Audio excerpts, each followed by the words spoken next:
I'm trying to get better at doing nothing. Last week on Wednesday, last week of recording at least, I was feeling very depleted, very out of myself, just driven hard.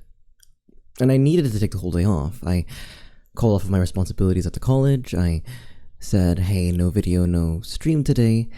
And I tried to be without technology or anything that would really activate my brain. I think the last thing it needed at that moment was to be occupied.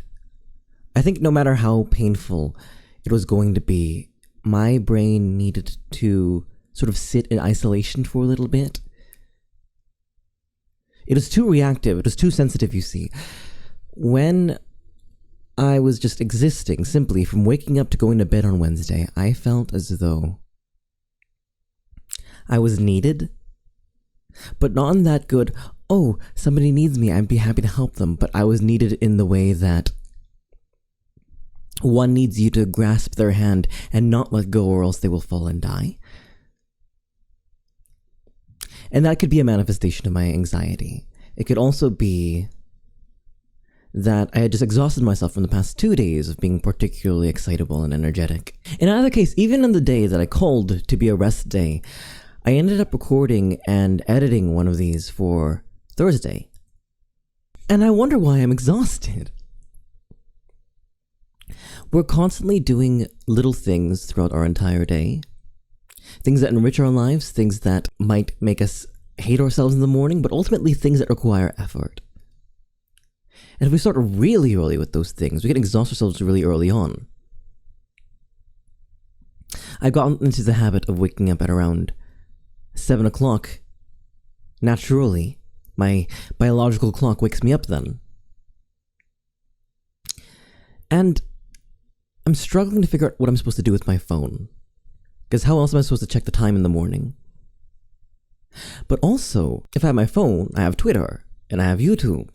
I have all these faculties and facilities and means to activate myself before the works come in, before I record one of these, before I edit and do all kinds of other things, whether it be streaming or going to work. I have a card. I have a wall of cards, you see, on top of my desk where I write little things of note that I really enjoyed. One of them, for example, is shift into a mindset that serves you.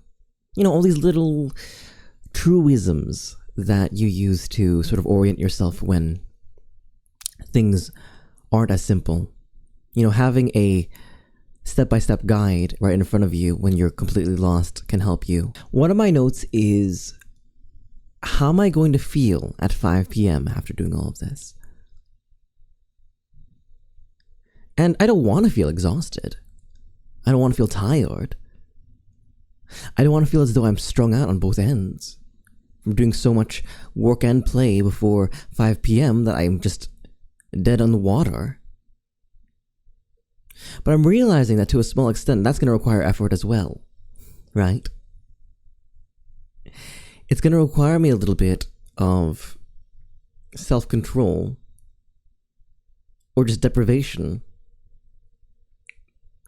in order to have enough juice for the rest of the day, right? So I'm trying to get in the habit of doing nothing. And that's not nothing watching YouTube videos. That's not nothing having a drink. That's not nothing scrolling through Twitter or Reddit. That's nothing, you know? I'm really curious. I want to hear if anyone who's watching this has had a really strong habit of doing nothing, of just turning off. I wonder in earnest if it is a capacity of my anxiety that I can't do nothing, or that's harder for me to do nothing. But I'm really curious, you know? I would love to hear what nothing looks like for you, oxymoronic as it is. Even if you can't place the words, if you can't find them for nothing, I still want to hear it. I still... What relieves you, right? What doesn't activate you so much as you recharge from? For a lot of people, that's just sleep. Sleep is the most absolute nothing. Some people must engage with nothing when they drive or when they're on their transit, by virtue of having to be alert on public transportation or when on the road, you must be doing nothing. I had an experiment with that recently. My phone died on the bus, and with nothing to occupy it, no music, no social media, no YouTube, I sort of had a dialogue with myself. I started talking a lot. Hushed tone, of course. I don't want people to think on transit that I am on the phone or anything. I immediately got into sad territory. Maybe that means that in the vacuous space that is nothing, all that's left for me is sad. That I haven't processed it. See, this is why doing nothing is so important, right? Often we're busy not necessarily because we have a lot of work to do. And that's not true for everyone. Sometimes you do have all that work to do. You've got to be finished. You've got to complete. But sometimes we're not busy because of that.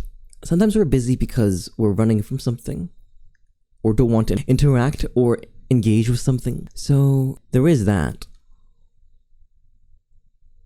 Maybe nothing right now is aversive for me. Maybe nothing right now means hoarding for a little bit. But I've got to suffer through it because I need that break.